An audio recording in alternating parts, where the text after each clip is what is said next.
Welcome to Frankly Speaking with Dr. Wade. This show was created for and inspired by the thousands of patients I've served. So it's time for me to speak up and speak out on their behalf. With a wide range of experts, we bring you weekly insights diving deep into topics of controversy to bust through the sugarcoating that keeps you and your family stuck in the mainstream.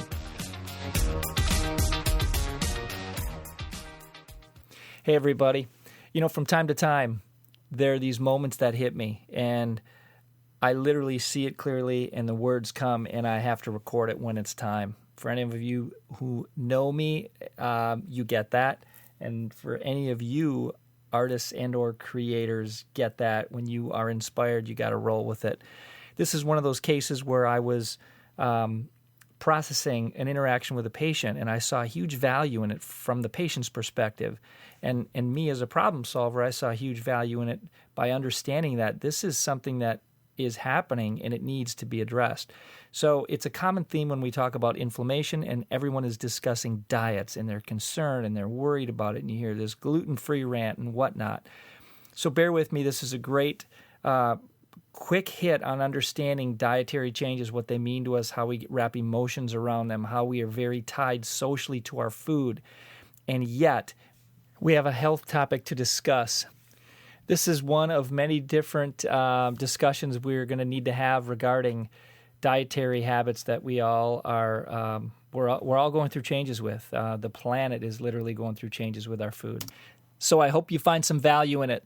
Enjoy. Good morning, actually good afternoon or good evening by the time you listen to this. This is Dr. Wade with a quick solo hit on a couple questions that have come up regarding grains and inflammation and the emotion that a patient may have, will have, seemingly is having quite predictably as to what the thoughts and emotions are around restricting carbs or removing them from someone's diet. The patient is typically freaked out and traumatized emotionally, I think, by the effects when they see magnitude of how carbs are in their diet and where they show up, whether it be from alcohol and drinking and socialization, which is part of human connection, and in patterns of behavior that are really ritualistic in someone's life. In other words, they're a regular thing that allows a person to connect and kind of decompress.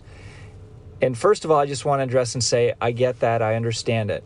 And I, too, was in that position. The emotional side of what feeling depravity is, or depriving oneself of something that they've been doing or something that they want to do or something that everyone else is doing or having. And so when we look at it from that point, it's very restrictive, which feels very limiting, which then kind of closes in, and it feels like there's a loss of freedom. Maybe I'm just speaking for myself in that interpretation, but this is definitely how I've felt as well at times. It does not negate what we're actually getting at and what we're understanding about the process of normal hormone production in the body, normal balancing of those hormones, normal balancing of neurotransmitters, biomarkers of inflammation and the cytokine release and the inflammatory process. So we have to respect that each one of us are individuals, and I'll start there. It's not a generalization, it's an awareness. It's an awareness of how the fact that grains and refined carbohydrates have changed over time. They've gotten more chemicalized, more manufactured, more processed, and that processing has pulled things out. For example, bleaching flour, and then they refortify it with synthetic vitamins to try to give back the nutrients, and that's not the same as the nutrients found in ancient grains, which had minerals, had balance, had nourishment for the body, and the body recognized it, and the body could break it down better. And that's not the case anymore with our overly manufactured, to favor manufacturing, which favors shelf life and bases nutritional components on RDAs, not actual individual needs. You know, this is recommended daily allowances, which again are very generalized ways of saying at a minimum level, this is what you need figured out by averages. It doesn't actually mean this is what an individual might need for their particular deficit. You're back to hearing me say we have individual needs and different capacities with which we metabolize our nutrients. These are just a couple reasons why our food stuff isn't producing what it did for you years ago, and which is why there's breakdowns and demineralization in the bone, osteopenia, osteoporosis. You're getting things like fibromyalgia more. By the way, that's not a very accurately diagnosable condition. In other words, it's very, very, very commonly misdiagnosed because there's no real parameters other than the body hurts at multiple points. There's inflammation within the muscle and the muscle tissue and the connective tissue, and so therefore it's classified as fibromyalgia with no real solution other than anti-inflammatory drugs. That's from a medical model. When we talk about back to this patient who had deep concerns, and the coolest thing is she voiced them. The coolest thing is that patient just said, look, wow, I don't know if I can wrap my head around. Don't tell me I can't have these certain carbs because my life really depends on them for my sanity if I'm going to do this and this on the weekend or to socialize and sit back, typically by a campfire with a beer or two and have, a cocktail with my friends, an adult beverage. And I can completely relate. In the meantime, healthcare provider into proactivity and prevention as well as health restoration, then what we have to look at and understand, particularly individual, is look at where that body is inflamed and then stop that inflammation. Otherwise, we're always treating the symptom at the last phase rather than upstream where the problems are, get at that level. So several steps up from where the inflammation is to then stop that process. I guarantee you're not going to get that medically because it doesn't happen. The patient goes in with hip pain and they either give an injection. Here's the exact recommendations. They're going to recommend an injection, physical therapy, or surgery, and that's pretty much it. They don't discuss diet. They don't discuss inflammation. Other than anti-inflammatory drugs, opioids, or something of the like. That's what the patient's left with. That's not going to work as a long-term solution. It's not even going to work as a short-term solution because anti-inflammatory drugs lead to more inflammation in the body, which is counterproductive. I know you're shaking your head going, why would that be? They wouldn't do that. Who's they? They are influenced by Big Pharma, and Big Pharma has lobbyists that are making sure that standards of care are set in, and doctors really don't have much choice anymore. They have standards of care and statutes that actually mandating certain behaviors within the medical model when certain parameters show up. For example, cholesterol levels, triglyceride levels, when you hit the certain level, your doctor is bound to recommend a statin drug. They are bound. They don't even have the choice. Why? Because their liability is on the line. If they know that number, your cholesterol triglyceride line, which has continued to drop over time, by the way, so they've lobbied it to happen sooner and sooner and sooner to allow more people access to these drugs. And when I say that very generously, access to the drugs, when really they want more people on the drugs. That is part of big business. It's part of the healthcare machine. It's not part of you as an individual getting your triglyceride levels back in control, which you can do, by the way, once we start addressing problems upstream. In other words, your liver creates cholesterol. Your body needs cholesterol. So when they keep stripping it away, you're eventually having hormone problems, you're having brain dysfunction and brain inflammation, and your nervous system's going to struggle to function normally, which means your whole health and adaptation changes and drops. So we're back to, what do we do about this emotional part of diets? What do we do about this emotional attachment to carbohydrates and the absolute fear of you feeling like an outcast as a result, and that you're not going to have any way to relax, and that your life is going to change for the worse when you start actually reducing your carbohydrate intake and understanding what gluten and gliadins within gluten actually do to someone who's non-celiac, so non-intestinal, extra-intestinal, outside the intestines, what it does to the actual brain and the nervous system, and how it actually deteriorates that and strips the lining from your cells. When you strip the lining from your nerve cells, you slow down conductivity, you strain the body's ability to heal and mend, and you knock down the primary defense mechanism that you have to be able to adapt to the world and therefore fend off and defend yourself from environmental stressors, from pathogens and whatnot. We'll get into much more detail on it, but I just wanted to relate and say, first of all, that is an understandable feeling and emotion, but we have to get past it if your health is going to actually change. And the last thing I'll say is, you are going to have to think about getting uncomfortable at some point. If you're going to lose weight and you really want to keep the weight off, you're going to have to get uncomfortable in the beginning to find a new level of comfort. But don't think that there's no new levels of comfort that come with it. You don't just lose by discomfort. You're going to win by creating some discomfort in your life in the short run. All right? If it's discomfort and a struggle every day, then let's get you past that. If it's discomfort as a result of creating a new habit, which is stressful at first, which is uncomfortable, then we have to respect and have you really use that as momentum and try to develop a day-to-day habit, just daily small habits that will move you through that minor discomfort, creating a new level of comfort.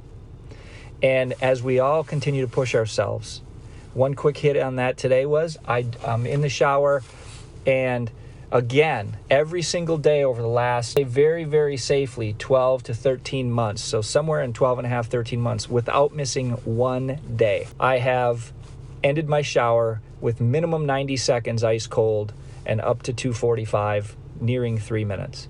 And every single day, I just want to share this, every single day, I don't want to do it when I get in that hot shower. I don't feel like doing it. I'm thinking, today I don't have to do it. And then at the end of the shower, I go, you're going to ruin your streak. So I know it's uncomfortable, and yet when I do it and after I've done it, I feel so much better. So when you can win that battle between your ears, number one, am I going to get uncomfortable? Is my life going to change for the worse? Oh my God, I can't even imagine what that means. I understand. But one thing at a time, one small step, which means I start out with 10 seconds, 20 seconds. I'm still there. And every 20 seconds, I drop the water colder. And now my coldest point is 30 seconds in. I'm taking it right to near ice, right out of the gate. And then I'm ice for at least 60 more seconds, so there's 90, and then, or 2.5 minutes. So I am literally just acclimating. And what that does is stimulate my adrenal glands and build strength. And I've created brown fat within my body, and yet I'm still lean with probably 8% or less, probably 6% body fat as a result of my ketogenic lifestyle. Now, I'm not suggesting that is for everyone. I'm suggesting that if you have health restoration, weight loss, and or disease that you're fighting or preventing, then we do want to talk about what benefits ketogenesis and intermittent fasting can provide for you. And we'll do that in a conversation and a dialogue, and we'll present scientific information, and then we'll also present strategic ways and methods, some formulas that can allow you at any level to start that process and build instead of feeling like you have to just dive. Some of you want to dive in right away, and some of you and just go all in, and some are going to skirt the edges and try to find out how you can make that work, and we can help you do that because we work with food sensitivities, we work with allergies and allergens, and we have people that are celiac, we have people that are autoimmune with thyroid problems and Hashimoto's syndrome, which is incredibly rampant nowadays, 50% of adults on thyroid meds. And we're looking at, things like Alzheimer's and dementia. We're looking at autistic kids, we're ADD, ADHD, and we're taking care of all those kind of folks. And that part of our practice with all the gut problems and Crohn's and whatnot have just blown up. And we're seeing that solutions, patients are referred to us by word of mouth, and that's the majority of what we see. I do very little advertising, and I haven't for the last 25 years. I do a little marketing here and there, and that's just to really now showing an explanation of what we do, how we do it. But bottom line is, it's a word of mouth practice. It says a lot from our patients. It says a lot about the trust. Understand that your emotion around having a carb less dietary habits, not only will you begin to change your health markers, I can guarantee that if you actually do it legitimately. I can guarantee that. Why? and I'm not saying that I'm recommending that I'm recommending you do this without the consent or administration or advice of your doctor. But I will say, if your doctor's not up on this, then good luck getting great advice from them. You have to have somebody that understands holistic care and looks at the big picture of health to understand that far upstream is influencing the symptoms that you're going in and asking them to treat. So we look at the full being, we look at you as an individual, and then we discover where your weaknesses are in your macronutrient absorption and processing, which then builds all the hormone balances, which drives inflammation or not, and then also assists in detoxification. And we're going to tie all these in probably in little different segments so we can dive deeper into each area so you can understand it more. So watch for some upcoming experts in those areas. Until next time, just that uncomfortable feeling. Don't run from it. Just give it the space to exist in the short run. I completely understand. It is normal. I've been there. I still am. I'm a human being just like you, and I would never ask my patients to do something that I haven't already done. That's good or bad. I'm just saying that's kind of how I work. Before I've implemented anything, I've gone through it myself.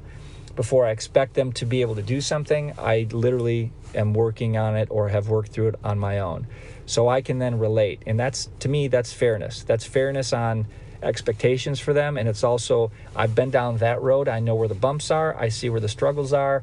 I can relate with you, and now I can help. I can hang on to your arm, and we can help guide you through it. So if you like this information, if you know somebody who could benefit, please share it.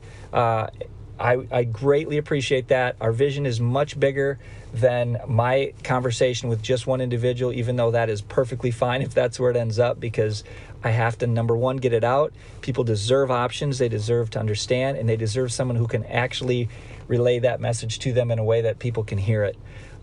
Some of that is my gift, and I'm always improving, and this is an evolution as it goes. So look forward to our next engagement. Have an awesome day. As always, I just want to thank you so much for listening to this week's episode, and I look forward to our next time.